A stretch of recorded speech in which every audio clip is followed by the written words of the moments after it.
चलिए, इकोनॉमी में हम एक कदम और आगे बढ़ते हैं। देखिए, हम मनी एंड बैंकिंग कवर कर रहे हैं और हमारे पिछले लेक्चर में हमने ये समझा था कि आरबीआई के फंक्शंस क्या हैं। उन फंक्शंस में हमने ये बहुत अच्छे से समझा था कि आरबीआई किस तरह से मनी सर्कुलेशन को रेगुलेट करता है, कंट्रोल करता है। हमने ओपन मार्केट ऑपरेशंस के बारे में देखा। हमने देखा कि कैसे रिज़र्व रिक्वायरमेंट या रिज़र्व रेशियो की में वेरिएशन क्रिएट करना और बैंक रेट में वेरिएशन क्रिएट करना मनी सर्कुलेशन को कंट्रोल करता है। हमने इसके अलावा भी आरबीआई के बाकी फंक्शन समझे। जो मेन फंक्शन था आरबीआई का primary function, that is to issue money. हमने वहाँ पर अंत में जाकर के ये बात समझी कि आरबीआई के द्वारा जो मनी क्रिएट किए जाती है, that is high powered money. It is high powered money. हम उसे रिजर्व मनी, मॉनिटरी बेस या प्राइमरी मनी इन नामों से जानते हैं। क्या है ये हाई पावर्ड मनी? ये कैसे हाई पावर्ड हो जाती है? इसे हाई पावर्ड क्यों कहते हैं? हमने उस लेक्चर में एक एग्जाम्पल के तौर पर समझाया था कि 5000 रुपीज़ हाई पावर्ड मनी के रूप में आए बैंक में, और बैंक ने आगे क्रेडिट क्रिएशन, जिसको हम कह सकते हैं मनी क्रिएशन, बैंक ने क्रेडिट क्रिएशन या लोन क्रिएशन के सिस्टम को यूटिलाइज़ करके उस 5000 को आगे 15000 में तब्दील कर दिया। यानी कि उन्होंने वो लोन में दिए और जिसने उसे लोन में लिया उसने उस पैसे से एक एंटरप्राइजिंग एक्टिविटी की, दैट इज़ उसने कपड़े सिलने शुरू किए और उसके लिए उसने फैक्टर ऑफ प्रोडक्शंस को पुट इन किया, उसने वैल्यू एडिशन किया और वो जो वैल्यू ऐड हुई वही अल्टीमेटली मनी क्रिएशन प्रोसेस का पार्ट है। हमने हाई पावर्ड मनी को इस सेंस में समझा। आज हम उसे अदरवाइज जितने भी उसके और डायमेंशंस हैं उसके वाया समझेंगे। हम कैलकुलेशंस के वाया भी सारा समझने का प्रयास करेंगे and you will enjoy it thoroughly. आप बहुत आनंद लेने वाले हो। चलिए, हाई पावर्ड मनी को समझते हैं, मॉनेटरी बेस को समझते हैं, रिज़र्व मनी को समझते हैं, ये सारी चीज़ों को समझते हैं। कुछ उदाहरणों से पहले शुरू करते हैं। हम सिंपल चीज़ें रखेंगे। हमने यहाँ पर ऐसा इमेजिन करना है कि सपोज़ कीजिए कि आरबीआई देश का सेंट्रल बैंक, आरबीआई ने ₹100 इशू किए, तो इशू किया ₹100 और सिंपली ऐसा मान लीजिए कि ये ₹100 इशू होने के बाद किसी पर्सन ए के पास आए, पर्सन ए के पास आए, ओके, और उस पर्सन ए ने जा कर के ये अमाउंट बैंक में डिपॉजिट कर दी। तो बैंक में डिपॉजिट कर दी और इस समय बैंक में कितना डिपॉजिट है? ₹100। आरबीआई ने ₹100 इशू किए, किसी तरह से वो पर्सन ए के पास आए, किसी भी वजह से आए होंगे, पर्सन ए ने कोई भी काम किया होगा, किसी भी वजह से पर्सन ए को सरकार ने दिए होंगे या what ever be the thing, but RBI के द्वारा इशू किया गया वो 100 रुपया पर्सन ए के पास पहुंच गया। पर्सन ए, बैंक के पास पहले कोई पैसा नहीं था, बैंक भी देश में एक ही है और कोई है भी नहीं। ये 100 रुपीज़ उस बैंक के पास पहुंच गया। बैंक के पास अब बैंक डिपॉजिट है 100 रुपीज़ का। तो अब इस पर्सन के पास जो ₹100 था वो तो यहाँ से गया। तो सिचुएशंस क्या हैं? अब पहली सिचुएशन क्या है? प्यार से समझना है, आराम से। सिचुएशन नंबर 1, सारा का सारा ये 100 रुपया ₹100 इस पर्सन ए के पास है। ₹100 पर्सन ए के पास है, तो ऐसे में बैंक डिपॉजिट 0 है। सारा का सारा 100 रुपया इस पर्सन ए के पास है और बैंक डिपॉजिट यहाँ पर 0 है। Is that clear? तो अब हमने अब तक जो सिस्टम जाना है उस सिस्टम में हमने ये पढ़ा है कि जब हम ऑर्डिनरी मनी की बात करते हैं या money in supply, money supply की बात करते हैं,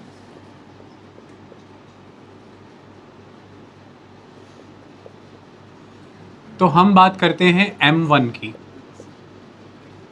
है ना। डिफरेंट मनी मेजर एग्रीगेट्स हैं, M1, M2, M3, M4 और इवन M0।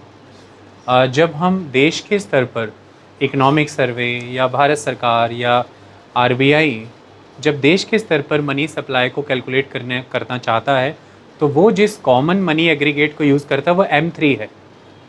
वो कौन सा है? M3 है, ओके। बट ऑर्डिनरी लेवल पर अगर हम देखें तो हम सिंपली अगर मनी सप्लाई को किसी भी एक पॉइंट ऑफ टाइम पे देखना चाहते हैं तो हम M1 को समझते हैं। Is that clear? ठीक है। कॉमनली यूटिलाइज किया जाने वाला जो मनी मेजर एग्रीगेट है वो M3 है to understand the whole money supply. Otherwise जो हम रेगुलर किसी पॉइंट ऑफ टाइम पे मनी सप्लाई को देखना चाहते हैं तो हम जिस एग्रीगेट को देखते हैं वो M1 है। अब यहाँ पे M1 आपने जाना दो चीज़ों से बनता है, जो दो चीज़ों से बनता है। पहली चीज़ उसमें से क्या है? Simple aspect, the cash with the people, cash with the public. So money in the form of cash held by the people. The money in the form of cash held by the people. And the second, money in the form of demand deposits held by the people in the banks. Okay? तो पहला तो जो cash के रूप में आपके पास पैसा है तो कैश, और दूसरा डिमांड डिपॉजिट्स। और डिमांड डिपॉजिट्स टेक्निकली हम यहाँ पे लेके चलते हैं current account plus saving account. तो हम इसको लिख सकते हैं CASA। सो टेक्निकली हो गया कासा। तो आप कासा की बात कर रहे हो।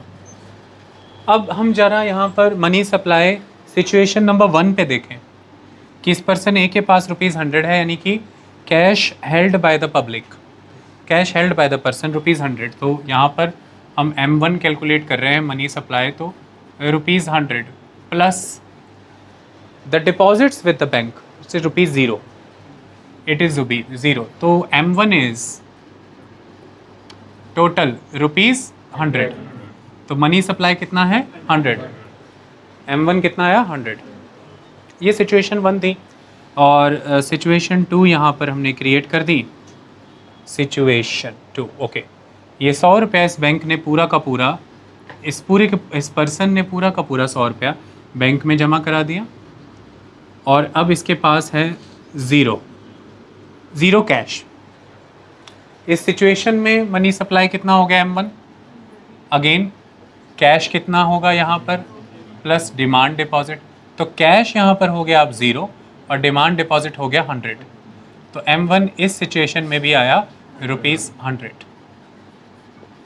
तो दो सिचुएशंस में मनी सप्लाई 100 आया। सिचुएशन नंबर 1 में कैश ही पूरा का पूरा M1 का कंपोनेंट बन रहा है, और केस सिचुएशन नंबर 2 में जो डिमांड डिपॉजिट है वो M1 का कंप्लीट कंपोनेंट बन रहा है। दोनों केसेस में मनी सप्लाई सेम है। Is that clear? अब ज़रा आप ऐसा समझिए कि आपके सामने एक सिचुएशन ये आ गई कि जब पर्सन ए के पास ₹100 आया था, पर्सन ए ने जाकर के वो ₹100 बैंक में जमा करा दिया। इस ₹100 गोइंग टू द बैंक। तो यहाँ से ख़त्म कर देते हैं ना, ये ₹100 बैंक में जमा हो गया। अब तो ये बैंक के पास जमा हो गया, अब तो ये बैंक का हो गया। डन। अब सपोज कीजिए कि कोई एक पर्सन बी है, there is a person B, और इस पर्सन बी को 500 रुपीज़ की नीड है। The person B is in need of ₹500। बड़ा आराम से सुनना समझना यार, इकोनॉमी है, खुले दिमाग से करते हैं। अभी जोरा बोलेंगे, लोगों को पता लगेगा आप यहाँ पढ़ते हो। योर पॉपुलैरिटी कॉन्ट्रीब्यूट्स लॉट, है ना। जो भी बच्चे पॉपुलर है बता दो, उनका नाम बार बार लेंगे लेक्चर में, लोग बात सुनेंगे तो पता लगेगा ओ माय गॉड ये यहाँ पे, हमें भी जाना चाहिए, ऐसा करके कुछ। हम तो उतने पॉपुलर हैं नहीं। तो किधर चला गया वो पर्सन बी को ₹500 की नीड है। तो ये पर्सन गया, गलत चला गया, पर्सन जाएगा बैंक के पास। पर्सन बी गया बैंक के पास और बोला मुझे 500 रुपये दे दो, मुझे 500 रुपये दे दो। तो बैंक ने बोला ठीक है। तो बैंक ने इस पर्सन बी को ₹500 दे दिया, ₹500 दे दिया। अब सवाल ये खड़ा होता है कि 100 रुपये के डिपॉजिट्स हैं आपके पास, यू हैव डिपॉजिट्स ऑफ ₹100। आपने जब पर्सन बी को 500 रुपीज़ दिए, सिचुएशन को ऐसा समझो तो आपने लोन दिया, आपने लोन दिया ना। इसको दो तरह से समझ सकते हैं, दोनों एक ही चीज़ है। सबसे पहला तो जब आप किसी को लोन दे रहे हैं, आप अपने नाम पे चेक क्रिएट करके दे रहे हैं ना यहाँ पर। मतलब अपने नाम पे चेक क्रिएट करने का मतलब ये है कि आप चेक तो उस पर्सन बी को ही इशू करके दे रहे हैं, पर अपने पे क्रिएट करके दे रहे हैं ना कि मेरे यहाँ से कैश कर लेना। तो एक तरह से जब भी आप उसे ₹500 का लोन दे रहे हैं, है ना मोहित, इतने के चेहरे बनाने हैं, बड़ा सिंपल है। क्या नहीं समझ आया? अभी तो कुछ समझाया ही नहीं है, पहले ही नहीं समझ आया। कहाँ से नहीं समझ आया? अभी तो करने जा रहा हूँ, अभी तो इशू किया ही नहीं है, अभी तो मैं पॉपुलर लोग ढूंढ रहा था। यार ऐसे मुश्किल नहीं बना लेते होते राहे जिंदगी को। तो पहले ही ऐसे ही बैठ गए तो फिर कहाँ समझ आएगा? Take it easy, take it easy, okay. First of all take it easy. पहले गाना आता था Urvashi Urvashi take it easy policy, ऐसा करके कुछ। तो टेक इट इजी। एक पर्सन बी आ गया कहीं से, आप ही हो वो, और बैंक के सामने आके कह रहे 500 रुपये दे दो, और बैंक भी कह रहा चल ले लो, है पास 100 रुपया, और कह रहा है ले लो 500 रुपया। ऐसे करके एरो ही बनाया अभी मैंने, ठीक है। अब मैंने यही कहा था कि सपोज करो वो जो 500 रुपये बैंक दे रहा है उस पर्सन बी को, एक चेक काट दिया उसने अपने नाम पे। फिर मैंने लगा आपको दिक्कत आएगी, तो मैंने समझाया इसको ऐसा समझो, चेक तो उसी बंदे को काट के दिया उसी के नाम पे, अपने पे काट के दिया चेक कि 500 रुपया जब चाहे ये चेक दिखा के मुझसे ले लेना। जब बैंक जाते हो लोन लेने ऐसे ही चेक वगैरह ही देते हैं। तो इसको दो तरह से समझो। अब एक तो ये है कि बैंक ने ₹500 का एक डिपॉजिट ओपन कर दिया, बैंक ने ₹500 का एक डिपॉजिट ओपन कर दिया। सिंपली आप उसको कहिए एक लोन अकाउंट ओपन किया। इसको आप क्या कहते हैं? एक डिपॉजिट ओपन कर दिया उसने, है ना। अब ये 500 रुपये का आपका डिपॉजिट ओपन हो गया है, आपके नाम पे वो 500 रुपया आपके सेविंग अकाउंट में आ जाता है ना, लोन का पैसा। आपने यहाँ पर जब मैं कह रहा हूँ आपने लोन लिया, तो इसको थोड़ा सिंपल मैनर में समझो कि पर्सनल लोन लिया। तो आपने 500 रुपये का पर्सनल लोन लिया, तो 500 रुपये का पर्सनल लोन आपके खाते में आ जाएगा ना। इसको सिंपली समझो तो एक डिपॉजिट आपका ओपन हो गया 500 रुपये का। तो पहले 500 रुपये से पहले बैंक के पास 100 रुपये का डिपॉजिट था। पहले बैंक के पास कितने का डिपॉजिट था? अब एक और डिपॉजिट आ गया बैंक के पास 500 का। तो 500 प्लस 100, बैंक के पास टोटल डिपॉजिट कितना हो गया? 600 का। बैंक के पास कितना डिपॉजिट हो गया टोटल? 600 रुपये का। एक तरह से हमने ये ऐसे समझा। अब दूसरी तरह समझते हैं, आ जाओ दूसरी तरह समझते हैं। तुमको मुश्किल ना लगे इसलिए बैंक ने कोई डिपॉजिट नहीं खोला 500 का, बैंक ने सिर्फ 500 का लोन दिया। इसको देसी तरीके से समझते हैं। जब बैंक ने पर्सन बी को 500 का लोन दिया, तो पर्सन बी ने या तो कोई गुड्स एंड सर्विसेज कंज्यूम की हैं पर्सन सी से, या उसने पर्सन सी की पहले से कोई रकम देनी थी। Whatever be the situation, person B ने ये 500 रुपया पर्सन सी को दे दिया, और पर्सन सी क्या करेगा उन पैसों का? मालदार आदमी है, कोई दिक्कत ही नहीं। पर्सन सी ने चुप करके जाके वो 500 रुपया जाके बैंक में जमा करा दिया। तो 500 रुपया बैंक में आ गया, डिपॉजिट 500 रुपये का। घूम फिर के वो बैंक के पास ही आना है। कोई पैसा आप ले लो, घूम फिर के कहाँ आना है? बैंक के पास ही आना। बीच बीच में थोड़ा बेल्ट उल्ट सेट करना होता है, शर्माना मत, आम बातें। हम लोग क्या है कि प्रोफेशनल टीचर टाइप नहीं है। सुबह से वो बिस्कुट वगैरह लगा के आते हैं ना इतने सारे, हम लोग अपना उठाया बांधा निकल दिए। ये हमारा सिस्टम है, बस खुले में पढ़ा रहे हैं, दैट्स सिस्टम। वो बड़ी तैयारी के साथ आते हैं, सारा दिन कुछ हिलता ही नहीं है, और यहाँ पे कुछ टिकता नहीं है।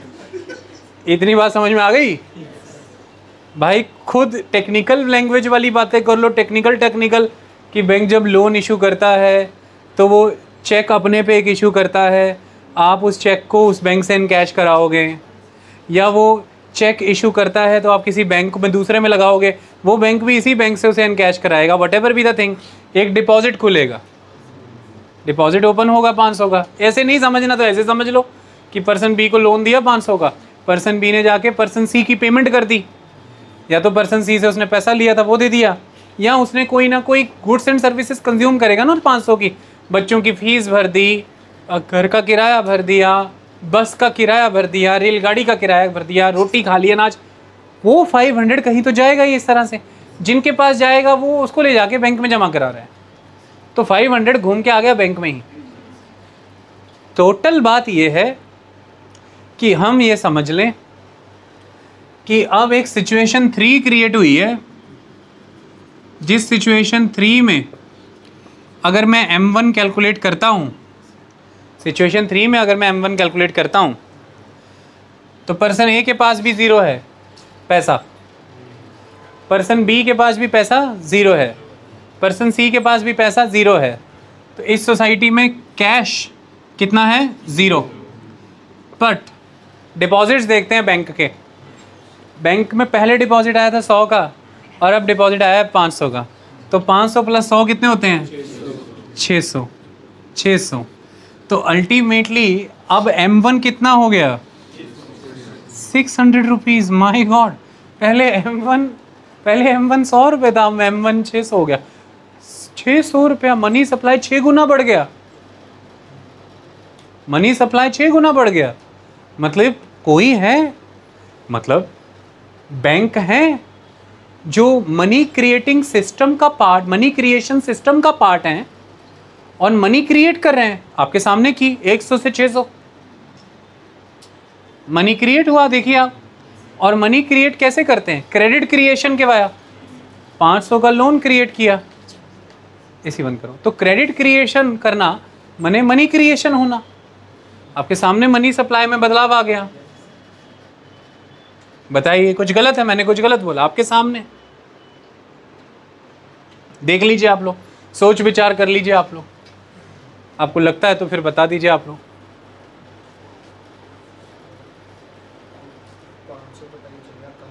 अब वो 500 पता नहीं चला कहां से आया, वो 500 कहां से आया वो अभी लेकर के आएंगे, पर पहले तो ये कर दिया। तो आपके मन में ये सवाल आया कि ये 500 रुपये लोन मांगने आया था, ये 800 1000 मांगने आता तो बैंक 1000 रुपया भी लोन दे देता, और 1000 रुपये लोन देता तो मनी क्रिएशन कितना हो जाता? 1000 प्लस 100 1100। तो मतलब तब से सुनते आ रहे हैं कि एक सेंट्रल बैंक है, आरबीआई है जो मनी सर्कुलेशन इकोनॉमी में कंट्रोल करता है, जो मनी सप्लाई को कंट्रोल करता है। दिखा ही नहीं कहीं, उसके हाथ में तो कोई कंट्रोल ही नहीं। मनी सप्लाई कितना होगा ये तो सारा कमर्शियल बैंक्स डिसाइड कर रहे हैं। Second institution of money creating system the banks, और banks can create endless money. There is no limit to money creation. कोई लिमिट नहीं है कि कितनी मनी क्रिएट कर सकते हो कितनी नहीं। कोई नियम कानून नहीं इकोनॉमी में फॉलो होता, कोई सिस्टम नहीं चलता इकोनॉमी में। तो फिर बात आई कि एक्चुअली में ऐसे इकोनॉमी वर्क नहीं करती है, करेगी कुछ ऐसे ही लेकिन बैलेंस करेगी। मनी क्रिएटिंग सिस्टम फंक्शन करता है कुछ वेल डिफाइंड फॉर्मेट्स और प्रिंसिपल्स पे, इकोनॉमी के सिद्धांतों पे। वो कैसे काम करता है, पहले ये बात समझ में आई। तो अब आपको ये बात थोड़ी पची नहीं ना, ये नहीं जची आपको। अब आप सिस्टम को समझने की कोशिश करेंगे कि ये ऐसा कैसे 100 रुपये के डिपॉजिट से 500 रुपये का लोन क्रिएट करके बैठा हुआ है। लेकिन अभी मैं आपको एक बात कहूं, 400 का लोन कर सकता था, 400 का लोन कर सकता था, और 400 का लोन वापस आ जाता तो 400 प्लस 100 कितना होता? 500। तो डिपॉजिट तो फिर भी 100 से बढ़ के 500 हो गया। ये कर सकता था। किस बेसिस पे मैंने कहा ये कर सकता था? किस चीज़ ने मुझे परमिशन दी? और क्यों 500 का नहीं कर सकता था लोन क्रिएट, 400 का ही कर सकता था? यहाँ पर मिलेंगे कुछ सवालों के जवाब। क्या मिलेंगे? कुछ सवालों के जवाब। वापस चलते हैं। फिर से वापस आते हैं। ये सारा मिटा दूं यहाँ पे,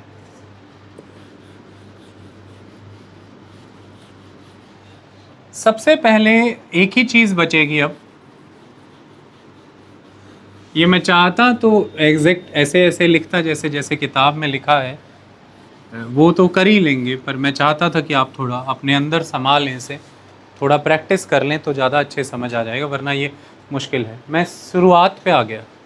आरबीआई ने 100 रुपीज़ इशू किए। सिंपल भाषा में कहें तो आरबीआई ने 100 रुपये छापा। इशू किए, छापा एक ही बात है, छाप दिया। आरबीआई ने 100 रुपये छापा, तो ये तो फिएट मनी है, ये तो फिएट मनी है। मतलब आरबीआई का प्रॉमिस है इसमें कि मैं आपको ये 100 रुपये की वैल्यू पे करता हूँ। मतलब ये 100 रुपये की जो वैल्यू है वो आरबीआई कैसे पे करेगा? वैल्यू कहीं पर रिजर्व रखी है, there is some sort of reserve जहाँ पे 100 रुपये की वैल्यू है। इस 100 रुपये की वैल्यू है, सही है कि नहीं है? क्या लगता है? अच्छी बात है, बड़े अच्छे लोग हो। आओ थोड़ा समझे। किताब में एक उदाहरण दिया गया है, उस उदाहरण के वाया चीज़ों को समझने की कोशिश करो। उसी एग्जाम्पल को हम यूज़ करते हैं। सपोज कीजिए एक सोसाइटी है, ओके? उस सोसाइटी में कोई भी चीज़ एक्सचेंज करने के लिए गोल्ड का इस्तेमाल होता है, तो gold he medium of exchange है, तो टेक्निकली उस सोसाइटी में गोल्ड ही मनी है, ठीक है? अब सपोज करो कि उस सोसाइटी में जो ये गोल्ड है, कोई ना कोई आदमी तो गोल्ड बना रहा होगा ना। तो सपोज करो उस सोसाइटी में एक पर्सन है रामू। वो गोल्ड स्मिथ है, वो गोल्ड बनाता है। डन। उसी से गोल्ड लेकर के आप लोग आते हो तो वो गोल्ड ही सर्कुलेट होता है मनी के तौर पर। अब आप लोगों ने ये डिसाइड किया कि हम ऐसा करते हैं, गोल्ड जो हमारे पास है रामू ही बनाता है ये गोल्ड, क्यों नहीं हम ये गोल्ड रामू ही के पास रिजर्व रखें? क्यों नहीं हम ये गोल्ड रामू ही के पास रिजर्व रखें? क्योंकि हम इस गोल्ड को तो वैसे भी as a medium of exchange ही यूज़ कर रहे हैं, गुड्स एंड सर्विसेज फैच करने के लिए यूज़ कर रहे हैं एज अ मनी।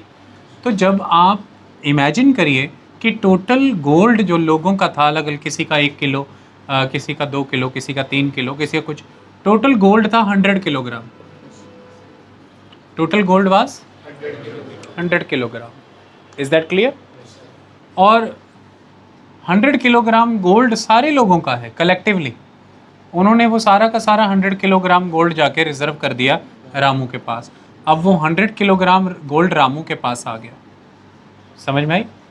अब जिस किसी का भी था, ए का 1 किलोग्राम था, बी का 2 किलोग्राम था, सी का 3 किलोग्राम था, जिसका जितना भी गोल्ड था, रामू ने उन सबको बदले में स्लिप्स इशू कर दी कि तुम्हारा 1 किलोग्राम गोल्ड है, तुम्हारा बी का 2 किलोग्राम गोल्ड है, उसका 3 किलोग्राम गोल्ड है। इस तरह से रामू ने स्लिप्स इशू कर दी।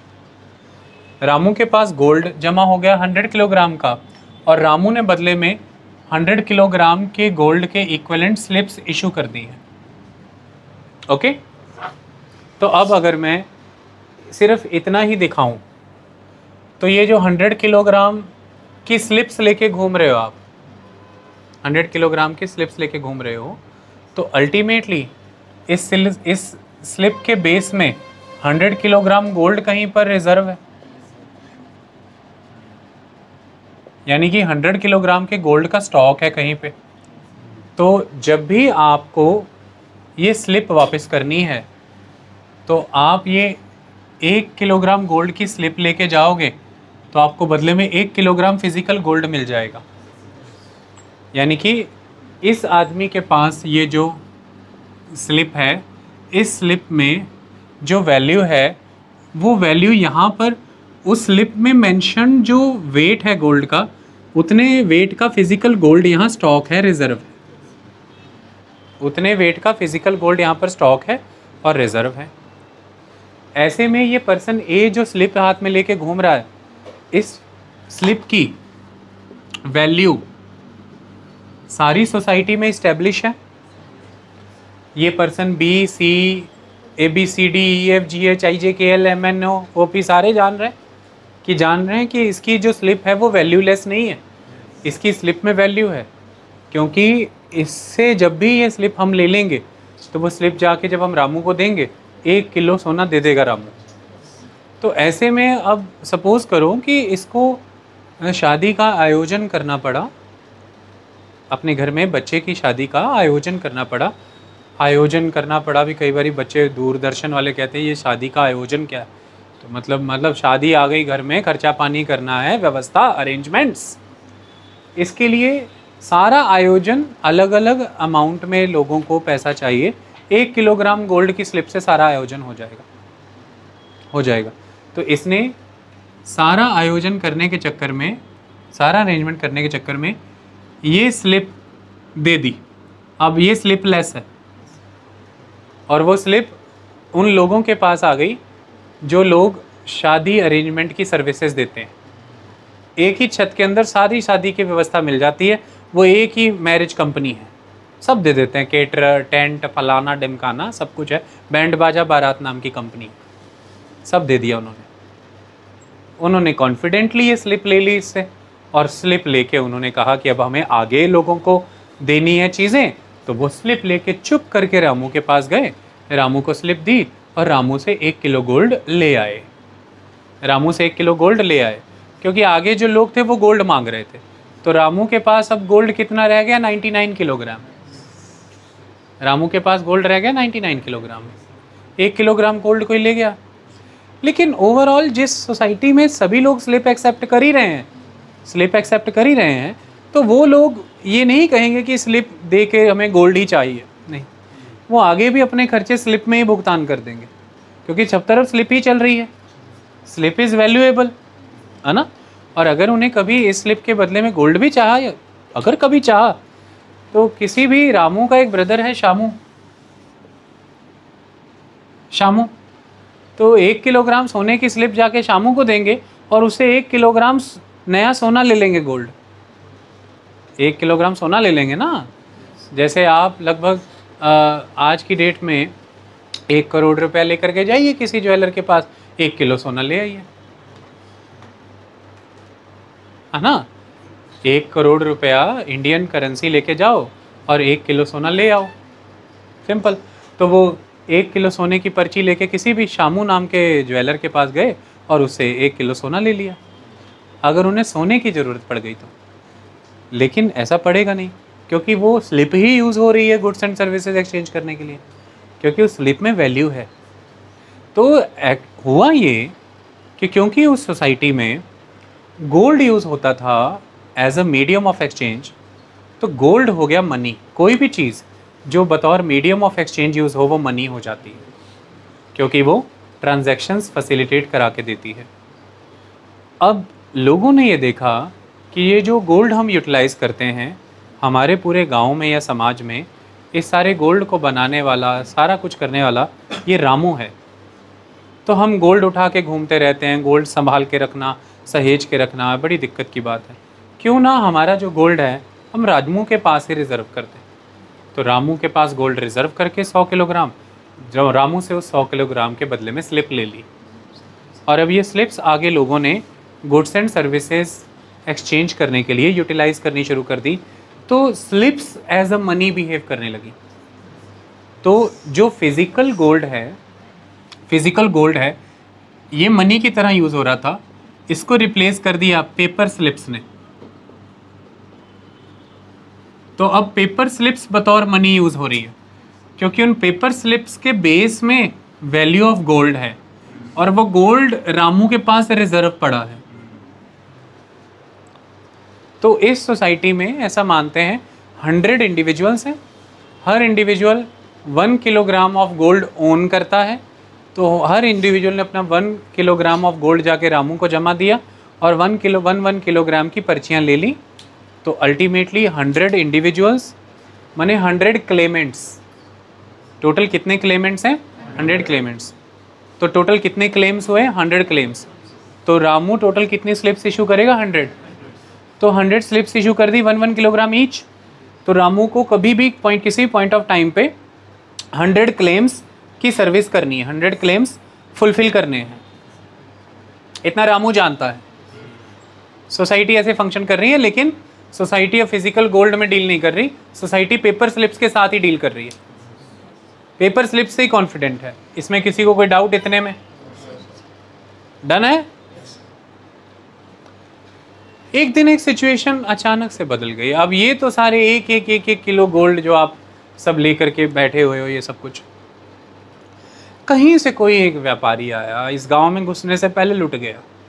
किसी ने लूट लिया, लूट लेते थे पहले लोग। वो उसको बड़े बड़े चीनी यात्रियों को लूटा गया जब भारत आए थे। उन्होंने अपने लूटने के वृत्तांत भी दिए कि मैं जब वहाँ से निकला तो मुझे लूट लिया गया। ये कैसी बात कह रहा हूँ अपने भारत के बारे में कि भारत जब कोई आता है तो मतलब लूट जाता है क्या?